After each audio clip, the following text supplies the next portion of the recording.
Saya jadi pemimpin lebih baik disebut ayah yang kejam, tapi anak-anak saya sukses daripada saya disebut ayah yang baik, anak-anak saya gagal.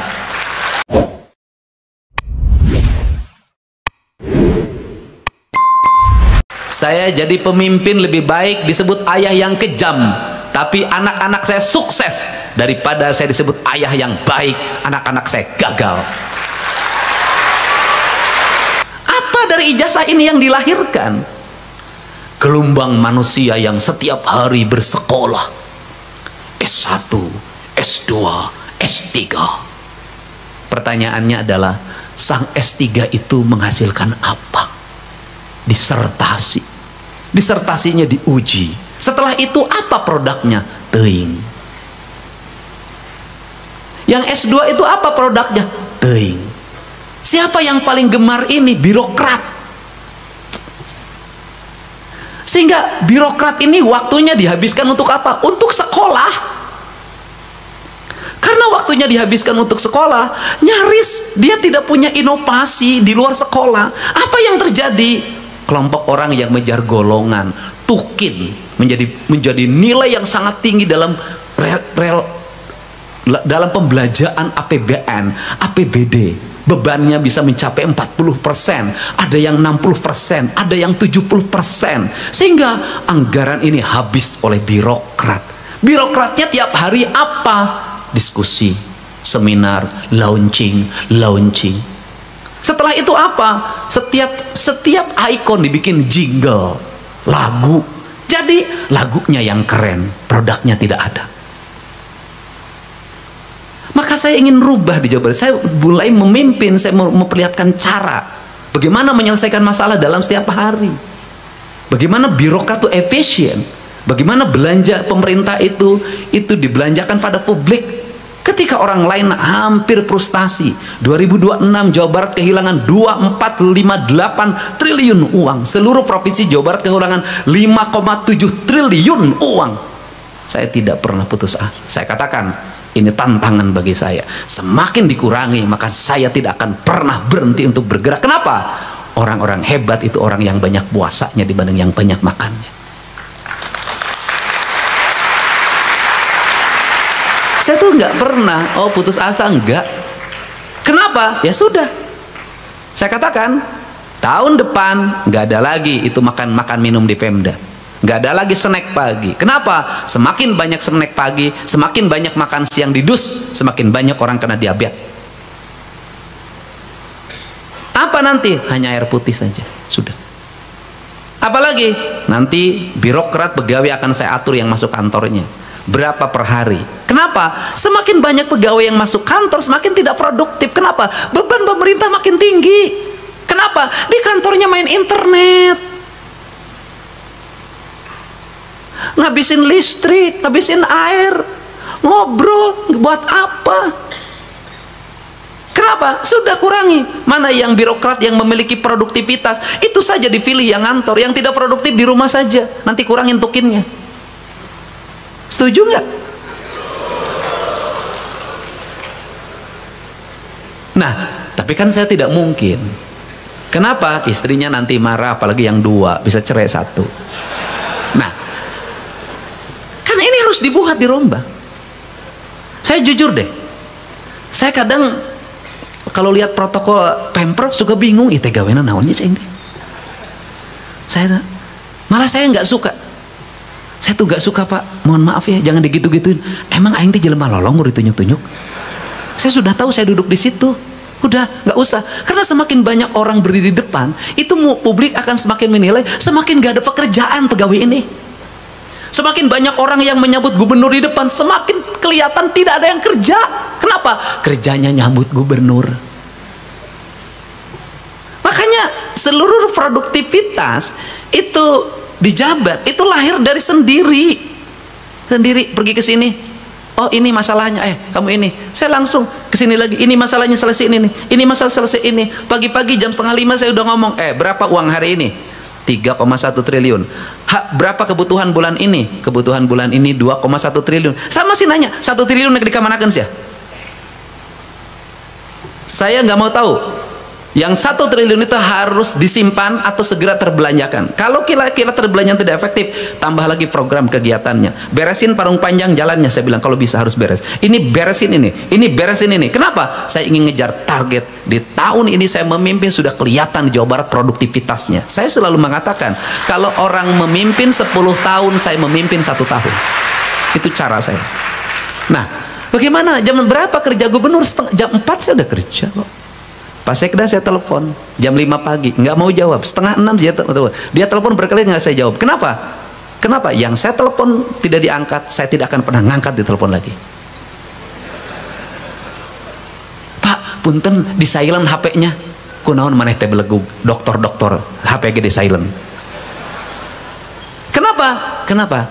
Dalam dunia industri tidak ada alasan untuk sebuah produksi. Anda di dunia itu nggak ada alasan. Kenapa ini motong bautnya salah? Mohon maaf, istri saya lagi galau. Nggak ada. Kejam, Pak. Kita masuk pada sebuah wilayah kejam. Karena wilayah kejam, kita harus mulai kejam. Negara-negara yang membangun postur manusianya dengan kejam, kejam dalam arti disiplin, bukan kejam kekerasan, ternyata lahir orang-orang hebat. Tiongkok, dari membangun postur pendidikannya, nggak ada manja-manjaan. Anak yang nakal dijemput oleh tentara, dibawa ke barak, diarahkan keras. Apa yang terjadi? Dia menguasai tiga hal. Saya melihat barisnya tentara. Setiap di TikTok saya perhatikan, Brazil seperti ini. Oh, Tiongkok yang paling rapi. Kenapa? Sejak kecil dia sudah satu komando, satu sistem, satu niat dan satu visi pikirannya. Dia menuju pada arah satu. Dia harus menjadi penguasa dunia dan tidak ada kalimat tidak mungkin. Jadi, apa dari Pancawaluya ini yang ingin saya capai? Pertama, pada seluruh kepala sekolah, saya nggak usah muluk-muluk. Saya minta dalam tahun ini, anak yang dengan jarak dekat dan masih ada angkutan umum dan masih bisa jalan kaki, masih bisa bersepeda, saya minta tidak boleh bawa kendaraan bermotor, itu saklek dan harga mati. Kenapa? Ini bangun karakter. Kenapa? Kaki anak pelajar kita harus jalan, Pak. Ini harus kuat, Pak. Kenapa? Saya tahu, Pak, derajat kesehatan manusia makin menurun, makin gini. Makannya tidak beraturan, jelek. Kadar lemaknya terlalu tinggi, kadar gulanya terlalu tinggi, badannya tidak digerakkan, ginjalnya rusak, paru-parunya rusak, badannya lemah. Saya kenapa ngotot begini? Saya ingin generasi Indonesia ke depan adalah generasi yang kuat, generasi yang kokoh, generasi yang tidak cengeng, generasi yang pemberani, generasi yang punya nyali. Kenapa? Karena ke depan negara kita ini negara yang kaya raya, kaya sumber mineral, kaya kekayaan flora, kaya kekayaan fauna, kaya dengan sumber daya. Kalau kita tidak punya generasi yang kokoh, saya khawatir negeri ini diambil orang. Jadi harus bagaimana?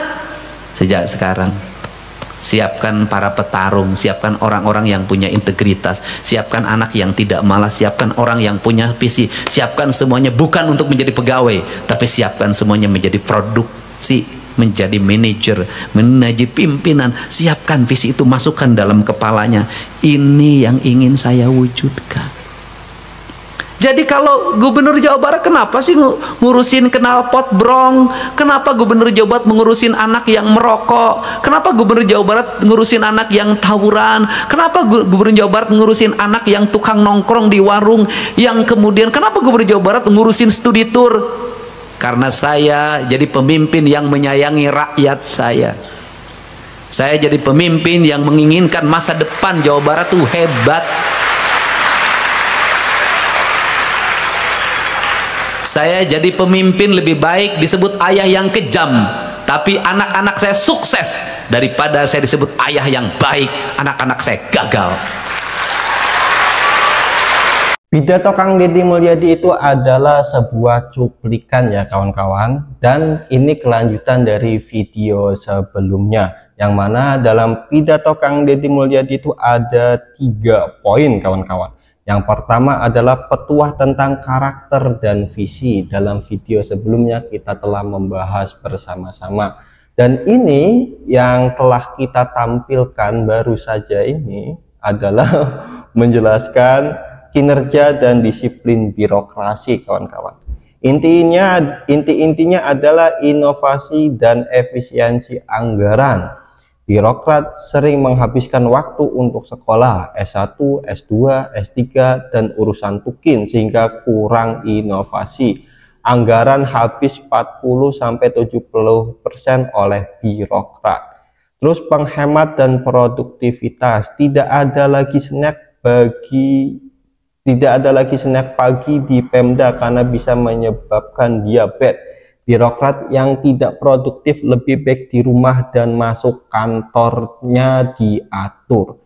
Disiplin keras ala industri. Dalam dunia industri tidak ada alasan untuk kegagalan produksi. Disiplin keras bukan kekerasan ya, karena disiplin keras dengan kekerasan itu berbeda, kawan-kawan. Kalau disiplin keras itu ya kita contohnya adalah kita benar-benar tepat waktu dalam melaksanakan suatu pekerjaan. Kita pergi ke pekerjaan lebih pagi daripada orang lain. Itu yang namanya apa tadi itu? Aduh, mana itu? Itu yang namanya disiplin keras. Kalau kekerasan ya kita saya mukul kamu, itu namanya kekerasan ya. Disiplin keras dapat melahirkan orang-orang hebat. Mencontoh Tiongkok yang membangun postur disiplin sejak kecil. Prinsip kepemimpinan, lebih baik disebut ayah yang kejam tapi anak-anak sukses daripada disebut ayah yang baik tapi gagal. Tidak ada keberhasilan tanpa kerja keras, usaha, dan puasa. Ini yang bikin saya, ya, apakah saya setuju dengan pandangan Kang Deddy Mulyadi ini, ayah yang kejam tapi anak-anak sukses dari lebih baik disebut ayah yang kejam tapi anak-anak sukses daripada disebut ayah yang baik tapi gagal. Kejam itu bukan, ya pokoknya gitulah kawan-kawan. Saya tidak bisa menjelaskan, tapi saya ingin bertanya dengan kawan-kawan bagaimana dengan pandangan Kang Deddy Mulyadi mengenai ini kawan. Apakah kawan-kawan setuju atau tidak ya? Saya tidak bisa menjelaskan secara jelas kawan-kawan. Ya begitulah, saya kekurangan kosakata. Makanya tadi ada yang ngomong sudah mengenai tentang pula pemborosan kata kan?